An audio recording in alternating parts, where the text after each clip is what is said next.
What's up? Y'all know what it is. We got another Pextel video. It's been a while since we've done a Pextel video. This is when YouTubers try to warn their audience. Now, a lot of stuff going on out there. Just like when Corey said that how YouTube, how they pick favorites and like a bit of racism and stuff like that. It's kind of like things like that, maybe. I don't know.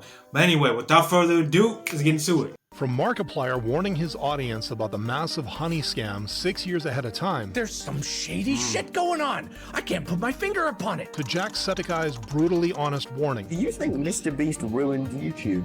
Yes. Here are 8 times YouTubers tried to warn their audience, starting with Markiplier, who spent a few minutes during a 2019 stream to vent about a product that every YouTuber except him was promoting. I don't know why, but I naturally distrust Honey. With Honey being a free browser extension promising to help people save money, Markiplier went on to explain his doubts about it. My gut tells me that nothing in life is free. So where's all these savings coming from? They push so much advertising on YouTube. They do brand deals with other YouTubers. Despite admitting that Honey might turn out to be fine, Mark couldn't bring himself to trust it. I got no problem with like the concept of an app that like clips coupon codes for you. That's great. Oh, bro, really? An ad already? Great. That sounds great on its surface. But there's some shady shit going on. People are getting money out of it, and then people are saving money out of it, and that makes sense, but the other part doesn't make sense, and then something's going on here.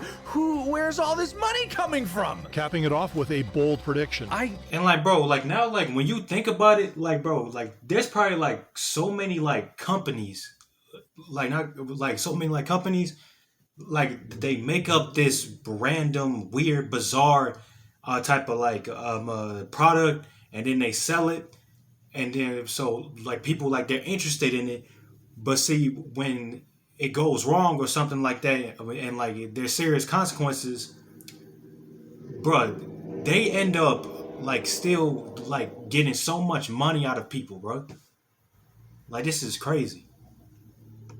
I have a feeling there's gonna, in like a couple years, there's gonna be the great Honey conspiracy of like 2022. This would become eerily accurate in 2025, with tech reviewer Megalag being the first YouTuber to expose the ugly truth. Honey is a scam, and the majority of claims promoted by those influencers aren't even remotely true. The scam affected both the user and the content creator. The user would always get the worst possible discounts, while the creators would lose affiliate revenue to Honey. Once Megalag spoke out, other YouTubers stepped forward too, including tech reviewer Marcus Brownlee, who would also explain the scam and credit Mark for getting it right all along. And there was a hilarious clip of Markiplier from like 4 years ago being very suspicious of them. Mark admitted that while he knew something was wrong, the extent of the scam still shocked him. I just knew that it didn't feel right. I never took a Honey deal because I didn't trust it. And holy shit, it was so much worse than I ever could have imagined. Markiplier has every reason to feel smug about his prediction, much like PewDiePie, who was the first YouTuber to warn about the dark side of Ryan's world. It's kind of like seeing child stars on television, because you know, like, their parents are literally forcing them to do it, and it's just something sad bro, about it. hold up. Like I know I keep pausing, but bro, like I just had that thought too. Like it's kind of like it's like that like I forgot what his name was. I think it was Even or something like that, or like Evan or like, well, like it's these kids like who do these challenges and stuff like that. Like, bro, like how do these kids like they know what they doing? Like, of course, like the parents, like they gotta be showing them like this like how to make this type of content, bro. Like, of course, like they're being forced, bro. Like they don't want to do this. They probably don't want to do it. Make this comment on January 3rd, 2017, when he sat down to react to an article making a bold claim. What is this? 5-year-old threatens to dethrone YouTube king PewDiePie What? over my goddamn dead body. Pewds would go on to review this up-and-coming channel, only to be left thoroughly unimpressed. But it wasn't just the content that left a bad taste in his mouth. Who will you hatch? See, she doesn't even let him finish. He was clearly about to say something there. Besides the pattern of parental manipulation, Pewds noticed another odd thing about Ryan's channel. Have you ever seen a video with 11 million views and 9,000 likes? please direct me to that video because it doesn't exist. These are not real people. These are not real views. PewDiePie would end his rant with a funny skit that would end up being scarily close to the reality of most child YouTubers. Can you do it again, baby? But can you do it with more energy? More energy? Yeah. Hey, here's a Red Bull. Bruh. Okay? Mommy needs some dollars, so you need to look happy. 8 years later, Ryan's Bruh. channel has come under intense Bro. scrutiny for parental exploitation. Bro, this is exactly what be going through my mind. Like they are making them say this, bro. They are making them do this. I guarantee they are making them do this, man. Like they're not doing like these challenges and stuff like that all on their own. Like something has to be happening, bro. And shady business practices, ultimately proving Pewd's right. But while PewDiePie didn't personally know Ryan, controversial YouTuber Woah would give a chilling warning about someone she knew very well. Woah, real name Victoria Rose, first rose to fame in 2017 after using racial slurs and claiming to be black. I took the test and they said I'm black. That means I have the right to. Nah, bro. Hell no. Tell y'all that I'm black. But it became pretty clear that Vicky was just building a persona to chase clout, much like fellow flexer Lil Tay. I dropped 200 racks on this car, and I'm only 9 years old. Vicky and Tay's paths would cross due to Vicky's feud with another controversial teen, Bad Baby, aka the Cash Me Outside girl. Me and my blood sister. Yeah, bro, these type of girls, bro, like I don't know what it is. Like when they like when they're so infatuated with black culture and stuff like that, like they act like this. I don't know why. Like, just be yourself. Just be you. Like you ain't gotta do that for like to be accepted to us, bro. You want to be a friend to us? Just be yourself. That's all you gotta do. That's all you gotta be, bro. Like nothing else. What I'm saying, these broke ass bitch. Bad Baby is a. But on June 29th, 2018, Vicky would make a surprisingly serious video after she discovered the concerning truth about her friend. Lil Tay is a little girl, a 10-year-old girl who came from Canada, who plays ballet. Bro, she almost stuttered. She don't know nothing about no rappers. She don't know nothing about flexing. It's her brother that runs her account. Going on to explain why this was so bothersome. She's really a good person. Like, it's just her brother in her ear telling her what to do. He started yelling at her and was like, why'd you do that? You did it wrong, da-da-da-da-da. And then she started crying because, like, she's 10 years old. She doesn't know how to handle all that. Fans were quick to appreciate Vicky's rare moment of maturity. Hold on. All the black girl bullshit aside, Vicky seems like a really nice girl.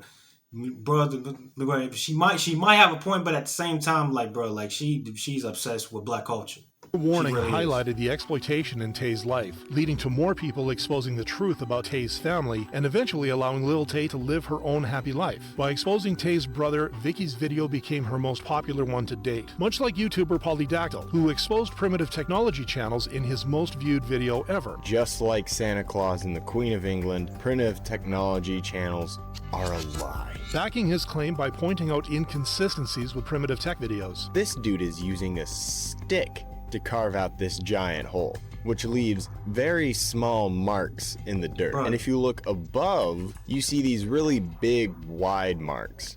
Something that a shovel would make. He then points out the evident excavator tread marks in the video, further proving the use of machinery behind the scenes. But that wasn't all, as the inconsistencies with nature kept adding up. What's this? He's splitting bamboo with a hatchet?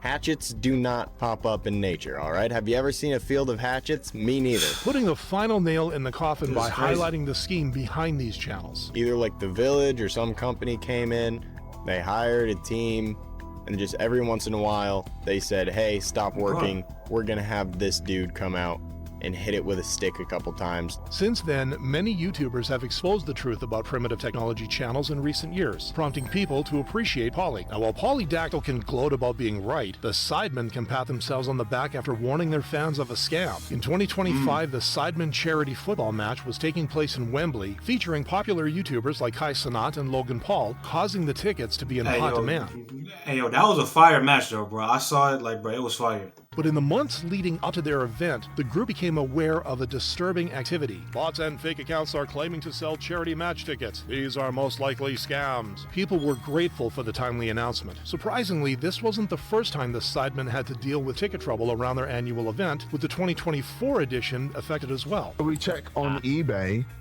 People are reselling. I really dislike the fact that people have thought, there's a charity event, let me go and buy a ticket so I can sell it to make 10 times the price of the ticket for myself. Among the many stars who took to the field in 2025 was Mr. Beast, who had been the subject of a warning by YouTuber Jacksepticeye. Do you think Mr. Beast ruined YouTube? Yes. Before getting this question during a lie detector test, Jack would be asked by Tommy Innit about his thoughts on YouTube. Would you say YouTube's changed for the worse?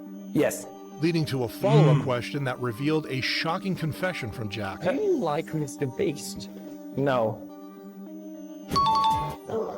Jack, do you think Mr. Beast ruined YouTube? Yes. When asked about his reasoning, Jack didn't hold back. Because it became more about views, money, and popularity than it did about having fun. The clip went viral, prompting Mr. Beast to... Yes, it did. It did, bro, because he's like racking up like so many of these views, bro. How is he doing this? It's more about like, you know, like the views and stuff like that, the likes and everything. Like, even, bro, like, I'm not hating. Like, do not say that I'm hating, bro. Like, I admire Mr. Beast because like he worked his way through the ground up, bro. Like he started off in his car and like he worked the way up to like he's like now he's on top. He's on top of every single YouTuber, bro.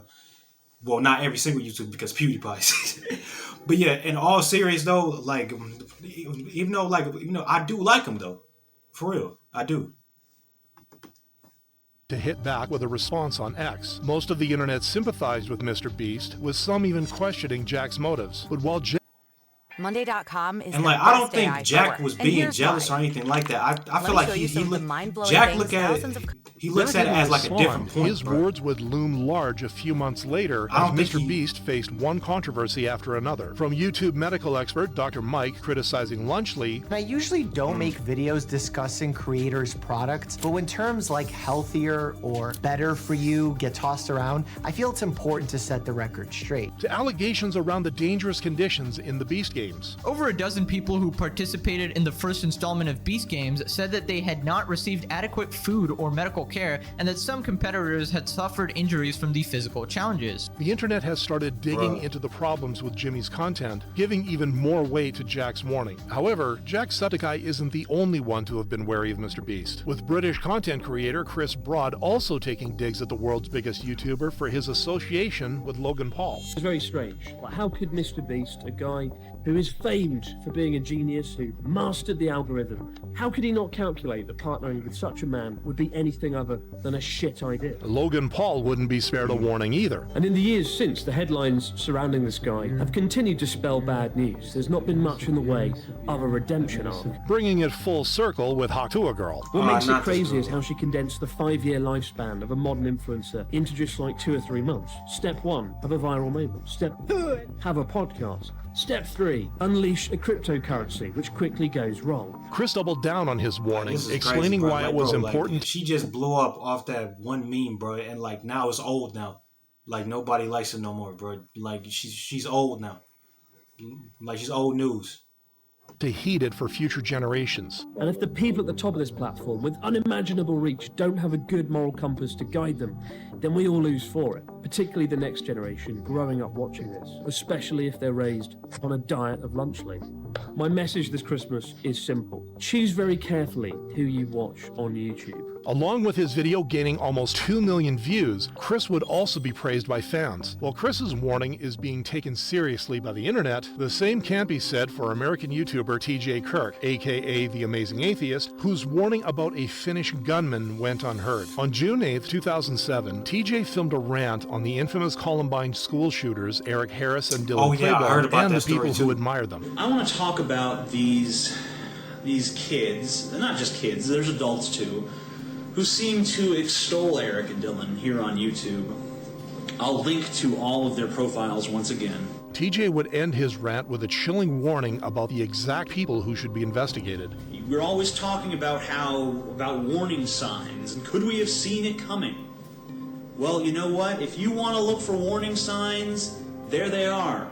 Those are your warning signs. One of the profiles on TJ's list was Natural Selector 89, real name Pekka Erik Avinen, a Finnish teenager who would go on to unalive 7 students and his principal at a high school 5 months after TJ's warning. In the aftermath of the tragedy, TJ would express his disappointment at his warning falling on deaf ears. You could probably tell that I'm not happy about my vindication because it was something that I warned you would happen, something that I told you to be mindful of.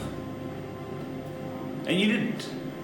You weren't mindful of it. You criticized me for it. However, his accurate prediction would push him into a brighter spotlight, with the internet crediting him for being ahead of his time. I haven't seen this video in over 10 years, but the algorithm treated me well today. In a way, it's prophetic of the time we live in now, where mass shootings are part of the regular news cycle, making TJ's warning one of the most relevant ones of our time.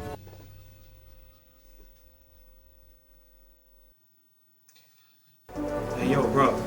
Generate meaning notes with AI that gets your business. Okay, bro. 3 things I want to talk about, bro. Well, nah, just 3 things I want to say. I mean, first of all, don't trust everything on the internet. And if YouTubers, like, if they give you warning, make sure that you listen, man, because sometimes it might speak to existence. And the third thing, what is the third thing? Dang, I already forgot. Don't believe all the videos. Yeah, don't believe all the videos, man. Cause sometimes, like, people, like, they fake their videos, like, and they do other things, like, off camera, and they do, like, the fake things on camera. Like, that's how it is, bro. For real, that's crazy. But anyway, hope you guys like this video. Yeah, bro. Like, so we should start listening more, for real. Anyway, like, comment, you know the rest. I'll see you guys next time, and I'm going.